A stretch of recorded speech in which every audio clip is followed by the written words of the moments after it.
1,00,000 మంది శివభక్తులతో కలిసి మహారుద్రాక్ష పూజలో పాల్గొనండి. వెంటనే కాల్ చేసి మీ పేరును నమోదు చేసుకోండి. నమస్తే రమగారు. నమస్తే జయ. రమగారు, రాజుల కథలు ఎప్పుడో పాతవి కాకుండా కొంచెం మన ముందు తరాల రాజుల కథలు అలా ఏమన్నా చెప్పుకుందామండి. పిల్లలకు కూడా కొంచెం ఇంట్రెస్టింగ్ ఉండి మరాఠీ రాజులు ఉంటాయి, చరిత్రలు ఉంటాయి కదా, మరాఠీ రాజులు, రసపుత్రులు, రాజపుత్ర గాథలు, అవును, అవన్నీ చాలా ఉన్నాయి. మొగలాయిలు అంటే మొగలాయిల కథలు కూడా ఉన్నాయి, కానీ మహారాష్ట్రియన్స్ అంటే మనకి శివాజీ, ఛత్రపతి సంభాజీ, తర్వాత ఏమో మహారాణా ప్రతాప్, వాళ్ళిద్దరి కథలు అవి బాగుంటాయి. అయితే ఈ హిస్టరీలో ఉన్న రకరకాల కథలని కొన్ని చందమామ కథల రూపంలో కూడా మనకు కనపడతాయి జయ. రాణా సంఘ్ వాళ్ళందరివి మరి 50లలో వాళ్ళకి తెలిసిన హిస్టరీని రాయబడిన స్టోరీస్ అన్నమాట. దేవరాజు అనే ఆయన ఒక కథ చాలా బాగుంటుంది. ఈయన జైసాల్మీరు రాజు గారి కొడుకట. ఆయన కథ ఒకసారట ఒక యోగి, ఆయన ఆరావళి పర్వతాల్లో ఒక యోగి ఒక ఆయన ఉండేవాడట. ఆయన తపస్సు చేసుకుంటుంటే ఒక 12-13 సంవత్సరాల కుర్రాడు పరిగెత్తుకుంటూ వచ్చాడట. చిన్న పొన్న దెబ్బలున్నాయి వాడి ఒంటి మీద. పరిగెత్తుకుంటూ వచ్చి ఈ యోగి పాదాలు పట్టుకుని, అయ్యా నన్ను రక్షించండి, నేను జైసాల్మీరు రాజుగారైన బీజీరావు గారి కుమారుణ్ణి, దేవరాజు నా పేరు, మా నాన్నని సంహరించి మరి శత్రువులు రాజ్యాన్ని ఆక్రమించారు, నన్ను చంపటానికి వెంబడపడ్డారు, గుర్రం చచ్చిపోయింది, నేను పరిగెత్తుకుంటూ వచ్చాను, నన్ను రక్షించండి అన్నాడు. 12-13 ఏళ్ళ పిల్లాడు. రాజపుత్రుల పిల్లలు కొంచెం బలంగా దృఢంగా ఉంటారు. ఆయనకి తెలిసింది రాజుగారి అబ్బాయి తనని శరణొచ్చాడని. ఆయన ఏమన్నట్ట, సరే ఆ ఒంటి మీద బట్టలు విప్పేసి అక్కడున్న అంగవస్త్రం కట్టుకొని ఒక ఉత్తరీయం లాంటిది ఇచ్చారట. అంగవస్త్రం ఉంటుంది కదా, చిన్నది, పంచి అంత పెద్దది కాదు, అంగవస్త్రం కట్టుకోమని ఆ కుర్రాడు అంగవస్త్రం కట్టేసుకున్నట్ట. ఈయన తన ఒంటి మీద జంధ్యం ఉంటే అందులోంచి ఒక పోస తీసి, 3 పోసలు ఉన్నాయో 2 పోసలు ఉన్నాయో ఆయన ఒంటి మీద, ఒకటి తీసి పిల్లవాడి మెడలో వేసేట. జంధ్యంగా వేస్తారు కదా, జంధ్యం వేసి అక్కడ ఆహారం ఉంది, 2 విస్తర్లు వేసి నీకు నాకు వడ్డించన్నట్టు. కుర్రాడు గబగబా ఏం చేసేట, 2 విస్తర్లు వేసేసి గిన్నెలు పెట్టాడు. ఒక పెరుగు పచ్చడి లాంటిది ఒక పదార్థం, పులగం. వీళ్ళిద్దరు ఆకుల ముందు కూర్చున్నారు. కూర్చునేసరికి లోపలికి 5-6 సైనికులు గబగబా వచ్చారు. వాళ్ళకి తెలిసింది యోగి గారు భోజనం చేస్తున్నాడు అని. ఆకులు ఉన్నాయిగా, 2 పిల్లలు ఉన్నారు. ఈయన చెప్పాడు, వాళ్ళు రావడానికి ముందు నీ పేరు సోంభట్లు, పేరు అడిగితే సోంభట్లు అని చెప్పు అని చెప్పాడు. సోంభట్ అన్నాడు. సరే, ఇవి లోపలికి వచ్చిన సైనికులు నాలుగు ఖర్చుకుని, అయ్యగారు తమరు భోజనం చేస్తున్నట్టున్నారు గురుగారు, ఒక 12-13 సంవత్సరాల రసపుత్ర కుర్రవాడు ఏమైనా వచ్చాడా ఈ ప్రాంతానికి? లేదే, నేను చూడలేదు. ఏరా సోంభట్లు, నువ్వేమైనా చూసావా అన్నాడు.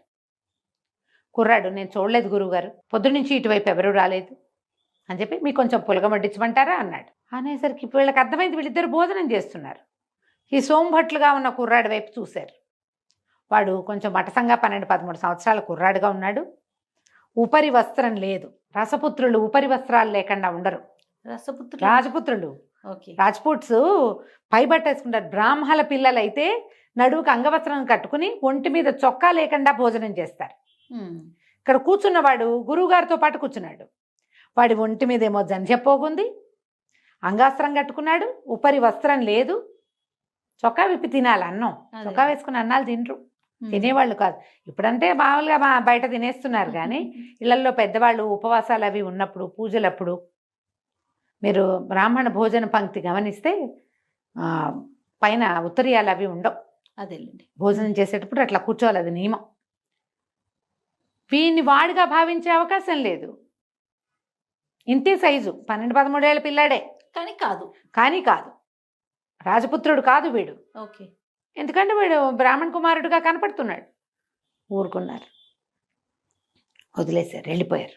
సరేలేండి గురుగారు, భోజనం కానివ్వండి, క్షమించండి ఇలాంటి సమయంలో వచ్చి మిమ్మల్ని డిస్టర్బ్ చేశామని ఏదో నమస్కారాలు చెప్పుకొని దిగేశారు. పిల్లాడు ఆకులో వడ్డించుకున్నాడుగా, పరమ దుఃఖంతో అది తిని ఆయన కాళ్ళు పట్టుకున్నాడు. నన్ను ఆ ప్రాణాలు రక్షించారు, నా చేతి అన్నం తిన్నారు మీరు, నన్ను కాపాడండి అంటే ఆయన ఏమన్నాడంటే, రాజకుమారుడివి నువ్వు, నా శరణు వచ్చావు, అందుకని నాకేమి ఎవరి చేతి భోజనమైనా నాకే పట్టింపు లేదు, నీ ఇష్టం వచ్చిన నాళ్ళు ఇక్కడే ఉండు, నీ ప్రాణాలకి నాది పూచి. ఓకే, సరే ఉన్నాడు. కొంతకాలం నడిచింది. వాడు అప్పటికే యుద్ధ విద్యలు నేర్చుకునే ప్రాక్టీస్లో వాటిలో 12-13 ఏళ్ళతే పిల్లలు దృఢంగా ఎత్తుగా ఉంటారు. వాడు అక్కడే ప్రాక్టీస్ చేసుకుంటూ ఉండేవాడు. ఎక్కువ కాలం ఏం ఉండలేవాడు. ఒక 16-17 సంవత్సరాలు, ఒక 3-4 ఏళ్ల పాటు అక్కడ ఉన్నాడు. 3 ఏళ్ళు నిండుతుండగా ఇంచుమించుగా గురువుగారికి చెప్పాడు, నేను ఇంకా ఇక్కడే ఉంటే నా రాజ్యం ఏ దిక్కులో ఉందో కూడా నేను మర్చిపోతాను, నాకు ఆజ్ఞ ఇవ్వండి, నేను వెళ్ళొస్తానన్నాడు. ఆయన రాజ్యాభిషేక ప్రాప్తిరస్తు అని దీవించి వెళ్ళరా అన్నాడు. కుర్రాడు అన్నాడు, మీ జ్ఞాపకార్థం ఈ అంగవస్త్రాన్ని నేను తీసుకెళ్తానని అడిగి ఆ రోజు తను కట్టుకున్నటువంటి ఆ వస్త్రాన్ని మడత పెట్టి బ్యాగ్లో పెట్టుకున్నాడు. ఈయన ఏం చేశారంటే, ఉండు 1 నిమిషం నీకు ఒక ఇది ఇస్తానని చెప్పి ఒక వెదురు గొట్టం తీశారు. వెదురు గొట్టంలో బయటికి వెళ్ళి కొన్ని ఆకుల్ని పిండి ఆ రసాన్ని ఇందులో పోసారు. ఈ వెదురు గొట్టంలో పోసి దానికి ఒక మూత బిగించారు. మనం చూస్తాం కదా ప్యాకేజ్ కోసం వాడేవాళ్ళు. పూర్వకాలం ఏం చేసేవాళ్ళు, వెదురుకి 2 కణుపులు ఉంటాయా, ఒక కణుపు దగ్గర నరికితే 2వ కణుపు దాకా హాలో ఉంటుంది లోపల, అందులో ఏదైనా స్టోర్ చేసుకోవచ్చు. ఇప్పుడు కూడా అలాగే చేస్తారు, ఈ పల్లెటూళ్ళల్లో అక్కడ వాడతారు దాన్ని. ఇందులో ఉన్న పసరుతోటి ఇనుము బంగారంగా మారుతుంది, నీకు అవసరమైనప్పుడు మాత్రమే దీన్ని వాడుకో అని చెప్పి ఆ చేతిలో పెట్టాడు. కుర్రాడు పచ్చుకొని వచ్చేసాడు. పట్టుకొచ్చేసాక ఎట్లా వెళ్ళాడు అతను, తన మేనమామ ఇంటిని వెతుక్కుంటూ వెళ్ళాడు. పిల్లవాడు అక్కడ ఇంకొక రాజ్యంలో జైసాల్మీర్కి ఎడం వైపుగా ఉన్నటువంటి ఒక చిన్న రాజ్యం మేనమామది, అక్కడికి వెళ్ళాడు. తన తల్లి అప్పటికే ఈ శత్రువుల బారి నుంచి తప్పించుకుని తన అన్నదమ్ముడి ఇంటికి చేరిపోయింది. కుర్రాడు అక్కడికి చేరలేదని వాళ్ళ శత్రువులు తెలుసుకున్నారు, కానీ అతని మీదకి యుద్ధానికి వెళ్ళే ఉద్దేశం లేదు. ఆవిడ కుమారుడి కోసం వేచి ఉండి అన్న దగ్గరే ఉంది.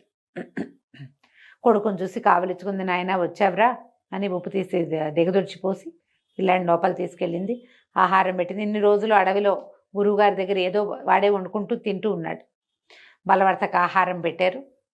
అయితే ఇతను అడిగాడు, మామయ్య నాకు ఏదైనా కొంత స్థలం ఇవ్వు, నేను ఏదైనా చిన్న కోట కట్టుకుంటాను, నాది నేను నా రాజ్యాన్ని సంపాదించుకోవడానికి ప్రయత్నం చేస్తానన్నాడు. వాళ్ళ మేనమామ విసుక్కున్నాడు.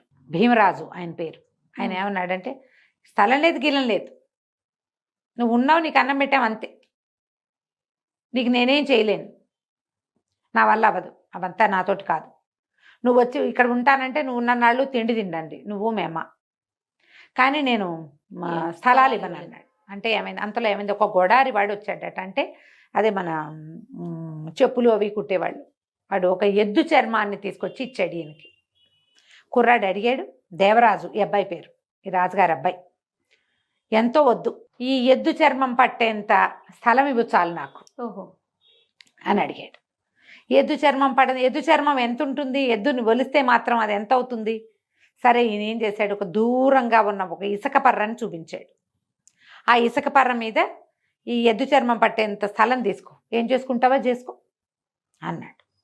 అనేసరికల్లా కుర్రాడు ఎద్దు చర్మం తీసుకున్నాడు చేతితోటి. ఎద్దు చర్మాన్ని కూడా ఇచ్చేశారు, ఇది పట్టాలి కదా అక్కడ. సరే కుర్రాడు ఏం చేశాడు, వాళ్ళ అమ్మంది ఊరి ఎద్దు చర్మం పట్టేందంటే ఎంతరా, 10 అడుగులు రాదురా నాయన అంటే నవ్వాడు. నేను చెప్తానమ్మా దాని సంగతి నీకని సన్నటి కత్తి తీసుకుని ఎద్దు చర్మాన్ని పీలికలుగా చీరేశాడు. ఆ పీలికలన్నీ ఒకదానికొకటి ముడేసి దాన్ని ఎంత పెద్ద తాడుని చేశాడో వాడు. ఆ తాడుతోటి ఒక స్థలానికి ఇది కట్టి ఈ స్థలం నాది అని చెప్పాడు. ఊరిని మేనమామ ఆశ్చర్యపోయాడు. ఏమిట్రా ఇంత స్థలం కొట్టేస్తావా అన్నాడు.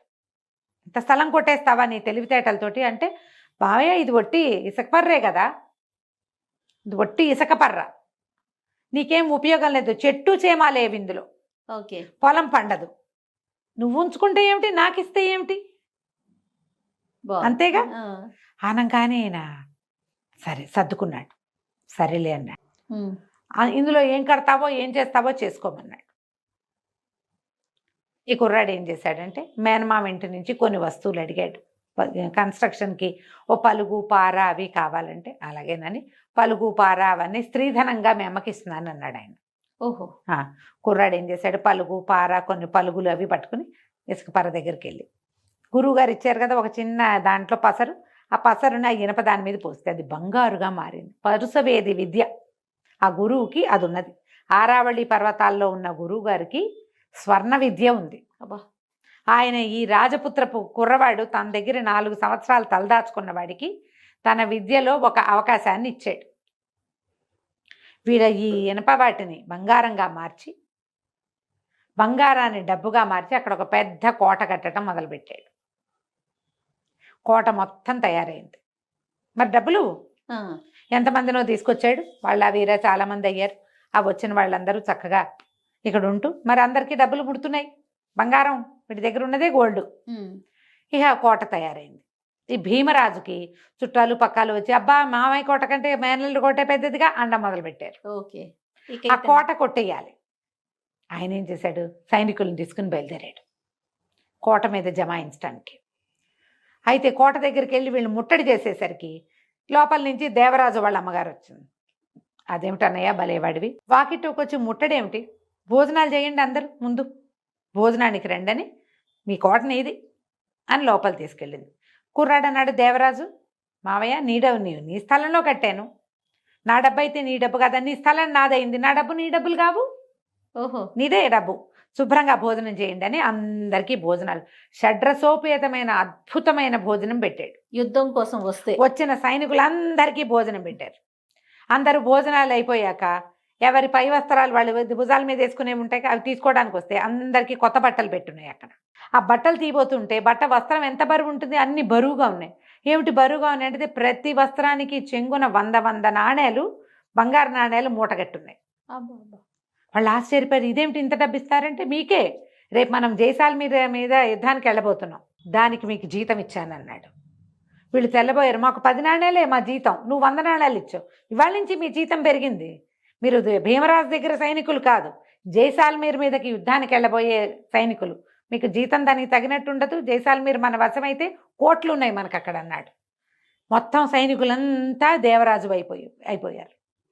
ఎప్పుడైతే సైనికులు మేము యుద్ధం చేయము నీతోటి, మేము దేవరాజు దగ్గర ఉంటాం అనగానే భీమరాజా అందరినీ పొట్లాడాడు, దుర్మార్గులారా ఇంత పని చేస్తారా, నన్ను మోసం చేస్తారా అంటే సైనికులు తిరుగుబాటు చేసేశారు అతని మీద. మోసం నీదే మాదే, నువ్వు ఎద్దు చర్మానికి సరిపడా ఇదని ఒక ఇసుక పర్రనిచ్చావు బాలుడికి, 18 సంవత్సరాల కుర్రవాడికి నువ్వు ఇచ్చింది ఒట్టి స్థలం, నువ్వు ₹1 ఇవ్వల. మీ ఇంట్లో ఉన్న నాళ్లే పెట్టేవన్నాం.